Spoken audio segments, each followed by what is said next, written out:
Приветствуем вас на канале Раисы Греченко «Дача, сад, огород, цветы». Мира вам и добра! Уже сегодня вечером, после 19 часов, начнется время Гекаты. Геката. Что это такое? Почему на новолуние мы берем в своих расчетах двое суток до самого момента рождения Луны и двое суток после?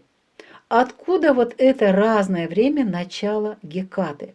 Вот эти и другие вопросы, касающиеся этого важного космического события, волнуют наших подписчиков, особенно в последнее время. Ну что ж, пришло время ответить на них чуть более подробно и доходчиво. Так попросила сделать одна из наших подписчиц, Татьяна.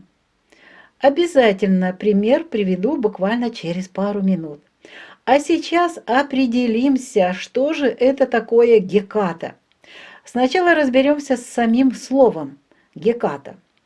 Геката – это древнегреческая богиня лунного света, преисподней, колдовства, магии, всего-всего таинственного.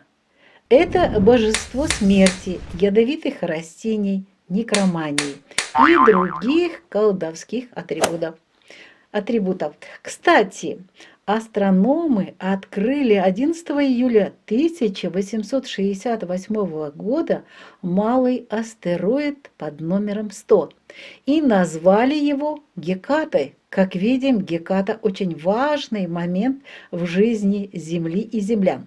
Итак, дни Гекаты – это 2 дня, двое суток, вернее, до новолуния, то есть рождения Луны, и двое суток после самого рождения самой новой Луны. Некоторые астрологи называют эти дни темной или черной луной и даже сатанинскими днями, хотя богиня Геката не имеет никакого отношения к этому библейскому персонажу. Дни Гекаты считаются неблагоприятными, критическими и даже переворотными. Если рассматривать процесс жизни любого объекта на Земле, то ли растения, животного, птицы, человека и так далее, то у каждого есть момент рождения. Моменту, точке, времени рождения чего-то или кого-то предшествует определенный процесс. Давайте рассмотрим процесс рождения человека. Это наиболее близко и понятно женщинам, которые уже рожали деток. Открываем Википедию, очень просто сейчас с помощью интернета, и находим в Википедии вот такое четкое научное объяснение. Роды у человека – это естественный, физиологический процесс, завершающий беременность человека и заключающийся в появлении схваток, отхождении околоплодных вод, раскрытии шейки матки, конфигурации головки, продвижении плода по родовому каналу и в его выходе вместе с последом. Остановимся вот на этом моменте продвижения плода по родовому каналу. Это очень важно. Вот до этого момента происходит в организмах матери и ребенка масса важных процессов, на которые уходит определенное количество времени. Для человека это от 6 и до 11 часов. То же самое для Луны. Двое суток до момента рождения Луны – это и есть важные космические процессы для ночного светила, которые предшествуют появлению такого тоненького, маленького серпанка на небе. Но снова вернемся к Википедии и прочитаем еще раз последние строчки. Продвижение плода по родовому каналу и его выход вместе с последом. Что такое послед? Это плацента вместе с оболочками плода у роженицы и выходит из родовых путей через 5-60 минут. У каждого бывает это по-разному. Вот в последовом периоде родов, после рождения ребенка. Вот этот момент бывает чуть-чуть больше, меньше часа. У меня было рождение двух детей, и были разные периоды. От 15 до 25 минут. Ну, вот такое. У каждого человека снова же свое. И вот если перенести процесс рождения человека на рождение Луны, а все по образу и подобию создано, то можно дни Гекаты и самого рождения Луны назвать процессом, силой разрушения старого ради созидания нового. Это сила обновления. В это время до родов и после родов, то есть в дни Гекаты, наша матушка Земля, растения, семена, человек, птицы, животные становятся максимально уязвимыми. Они подвержены стрессам, подвержены сбою программы из гармоничной программы в разрушительную. Именно в дни Гекаты проявляются скрытые негативные программы. Семена или растения, посаженные в это время, подвергаются негативным энергиям, то есть болеют, умирают постепенно. Негативные процессы происходят с ними. Вот что такое у нас дни Гекаты. И подведем итог. Таким образом, Геката – это граница между тем, что было, тем, что есть, и тем, что будет. Геката – это смерть и возрождение. И каждый месяц происходит вот эта смерть старого и возрождение вот этого нового молодого месяца.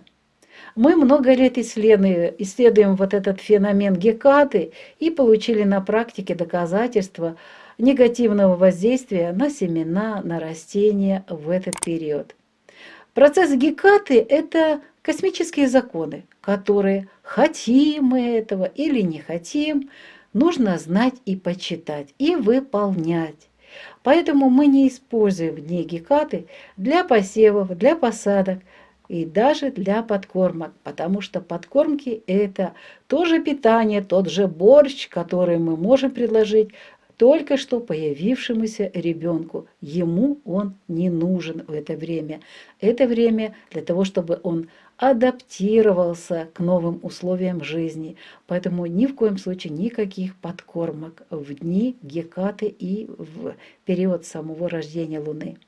Ну что ж, надеемся, что доступно на примере человеческом объяснили космическое рождение Луны, которая вот больше всего воздействует на Землю, на все сущее в Земле и на Земле. На этом мы завершаем наше сегодняшнее видео. До новых встреч на нашем каналі. Вітаємо вас на каналі Раїса Горяченко «Дача, сад, город, квіти». Миру вам та добра! Сьогодні вже через годинку почнеться час Гекати. Що ж це таке?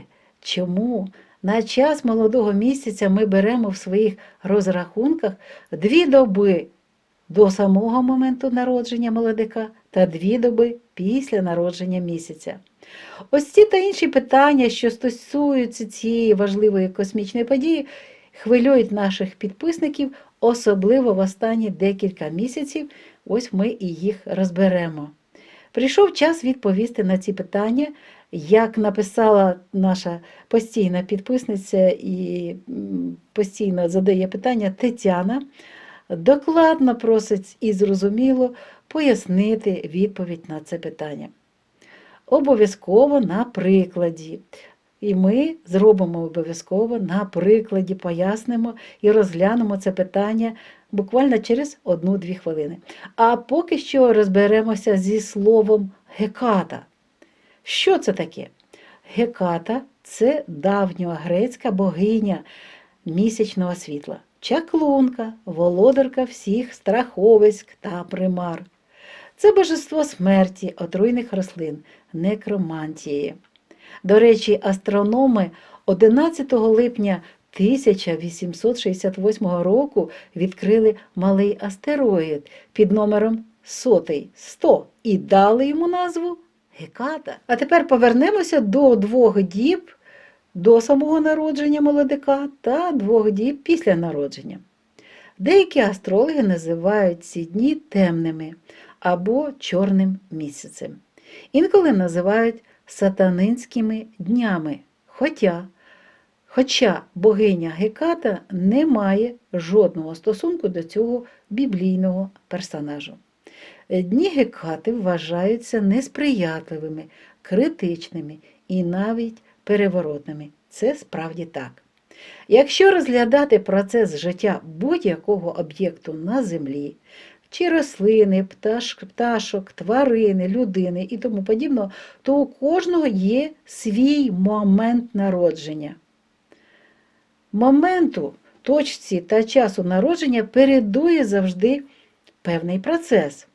Давайте розглянемо процес самого народження людини, щоб простіше зрозуміти відповідь на це питання. І це більш зрозуміло, близько, особливо тим жінкам, які народжували вже дітей. Відкриваємо Вікіпедію та читаємо. Пологи чи народження дитини – це фізіологічний процес завершення вагітності виходом з тіла жінки зрілого плоду, тобто народження дитини, і плаценти та зародкових оболонок народження плаценти через родові шляхи. Період перед самим народженням, появою головки дитинки – це тривалий час. В цей час в тілах матері та дитинки проходять дуже важливі процеси, які йдуть від 6 до 11 годин. Ось цей момент перед самими пологами у жінки і є ті 2 доби до самого народження місяця, коли в темряві ночі нарешті з'явиться тонесенький серпаник молодика. Давайте знову повернемося до Вікіпедії. Завершується народження дитини виходом з тіла матері, плаценти та зародкових оболонок. Народження плаценти, ще одне народження, через родові шляхи. Коли я вперше народжувала, то коли виходила плацента, мені здалося, що я знову народжую, і я просила акушерів прийняти ще одну дитину. Ось така цікава історія, але йдемо далі. Що ж це таке за зародкові оболонки? Що це таке плацента? А це тимчасовий репродуктивний орган вагітної жінки, що з'єднував плід пуповиною зі стінкою матки, забезпечуючи кровопостачання, терморегуляцію, обмін речовин та харчування плоду. Плацента виходить з родових шляхів після виходу дитини через від 5 до 60 хвилин. Тобто тілу матері ще необхідний час для того, щоб завершити процес пологів. Ось оце і є ще 2 доби Гекати для народження молодого місяця. Якщо перенести народження людини на народження місяця, то всі ці процеси можна назвати процесом таким важливим, процесом, який йде в певний час. Це можна назвати силою руйнування старого заради нового творіння. І це можна називати ще силою оновлення.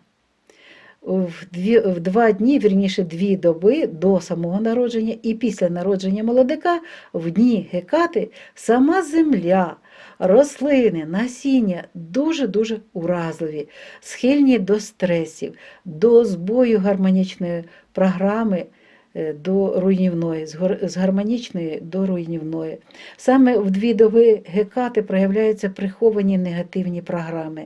Насіння, рослини, які посадили в цей час Гекати, піддаються таким негативним енергіям, коли рослини потім дуже хворіють і навіть гинуть. Таким чином, оці 2 доби Гекати до народження молодика та 2 години після народження – це кордон між тим, що було, тим, що є, і тим, що буде. Геката – це смерть та відродження, народження нового. Ми багато років досліджуємо феномен Гекати і отримали на практиці докази негативного впливу на насіння, на рослини. Процес Гекати – це космічні закони, які хочемо ми чи не хочемо, потрібно знати і виконувати. Тому ми не використовуємо ці 2 доби Гекати до і 2 доби після народження молодика для посівів, для посадки розсади, для посадки саджанців садових рослин, для підживлення. А що стосується підживлення, то просто уявіть на хвильку, що народилась дитина, а ви зразу ж їй кладете ложку з борщом. Ви уявляєте собі таку ситуацію? Дитина після народження повинна звикати до нового середовища, навчитися дихати. Це дуже складний процес, ніяких борщів, ніякого підживлення рослинам в цей час. Що ж, маємо надію, що на конкретному прикладі зуміли пояснити цей важливий космічний процес народження молодика, місяця, який більш всього впливає на нашу домівку, планету Земля, та на все суще, що знаходиться та живе в самій Землі та на її поверхні. Що ж, завершуємо наше відео і бажаємо всього найкращого. До нових зустрічей на нашому каналі. Бувайте здорові!